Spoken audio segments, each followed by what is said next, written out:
Hello and welcome to my podcast. My name is Peter Doherty.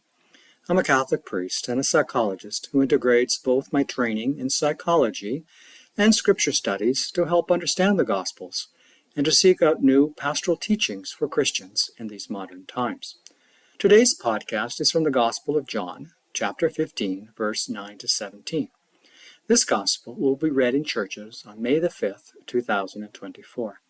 I have to admit that I find preaching on the Gospel of John to be a challenge. According to scripture scholars, this Gospel was written around 125 AD. Likely, these are the reflections of the community that John founded.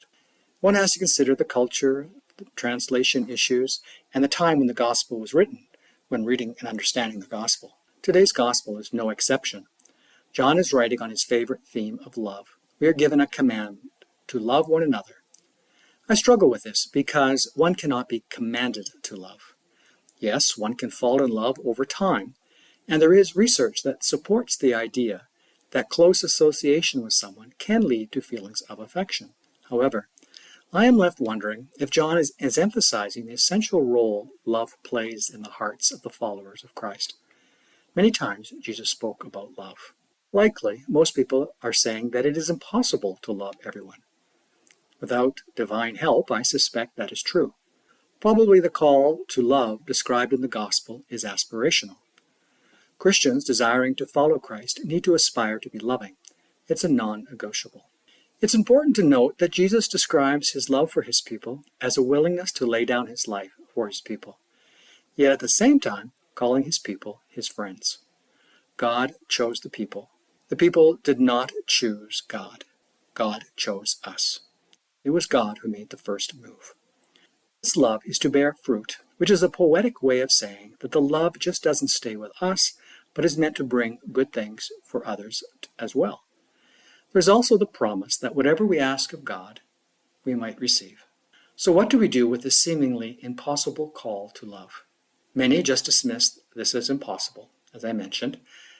I am not ready to go that far. I recognize the love that John is speaking about is challenging. It doesn't stop there. Matthew speaks of loving our enemies and praying for them. Matthew chapter 5, verse 43 to 48. Loving and praying for people who have hurt us sounds radical. As a psychologist, I would have loved to give Jesus a personality test. I wonder if his personality and values led to his ability to love so universally. If we're developing personality characteristics that Jesus had, I wonder if we would be able to increase our ability to love. Perhaps the Gospels will give us insight into Jesus' personality and values. The Gospels provide us with an account of Jesus' life.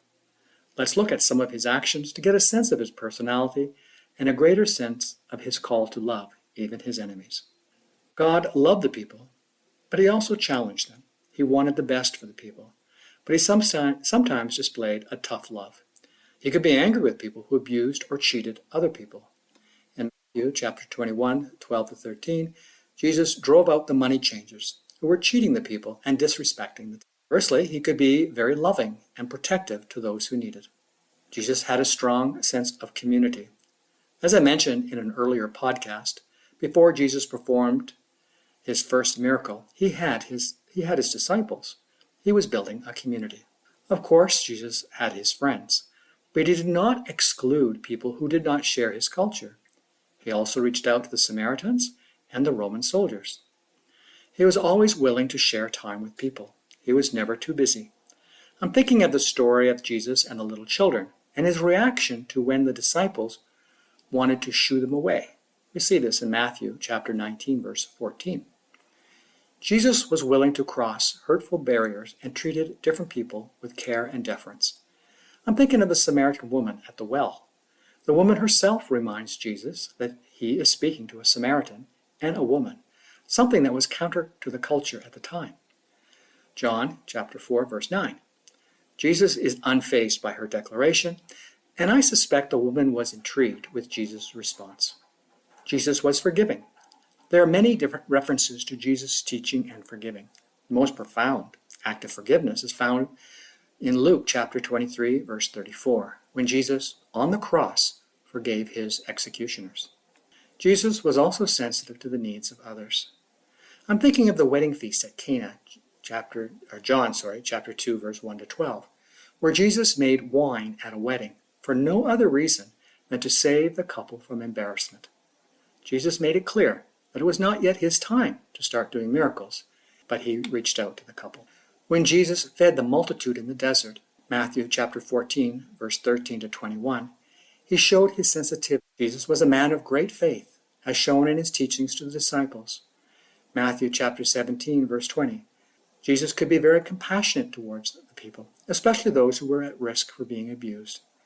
He had compassion because the people were like sheep without a shepherd. Matthew chapter 9, verse 35 to 38. Jesus didn't have much patience for hypocrisy. He frequently criticized the Pharisees, who seemed more interested in social standing than helping the people. Matthew 23 is just one example.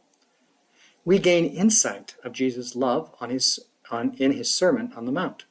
Blessed are the meek, for they shall inherit the earth. Matthew chapter 5, verse 5. Blessed are the merciful, for they will be shown mercy. Chapter 5, 7 in Matthew. Blessed are the peacemakers, for they will be called the children of God. Matthew chapter 5, verse 9. We will see these themes run throughout the Gospels. Jesus was submissive to God's will and obedient, even to the point of suffering and death on the cross. His beautiful prayer when he was in the Garden of Gethsemane, just before his trial and crucifixion. Your will be done. Luke chapter 2, verse 44. The Lord's Prayer provides us further evidence of being submissive to God's will in our life. Listen to the words, Thy will be done on earth as it is in heaven. In Matthew chapter 11, verse 29, Jesus is described as gentle and humble. Prayer was important for Jesus, and we have many scripture passages where we are told that Jesus went to a lonely place to pray. These and many other personality traits that I've listed, and there are others, are motivated by Jesus' love. In our effort to heed the call to be loving, we embrace the challenge of being loving, we might start by focusing on and developing these personality traits in our own lives.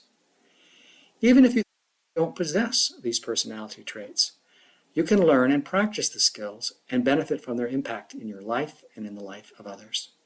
Thank you for listening. I invite you to join me next week when I examine the Gospel of John and look at the call that each one of us have. If this is your first time you've heard my podcasts and you're interested in hearing more, I urge you to listen to my podcasts listed on the website.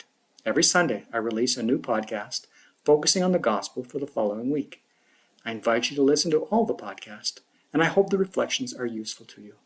The link to the podcasts is https://psychologist_looks_at_scripture.buzzsprout.com. I'd like to also thank my team, Heather Patel-Doherty and Richard Coulomb, who have played an important part in the preparation for this podcast. If you have any questions or concerns, I can be reached by email at peter.doherty@gmail.com. That's peter.dohertyomi@gmail.com. God bless and have a great week.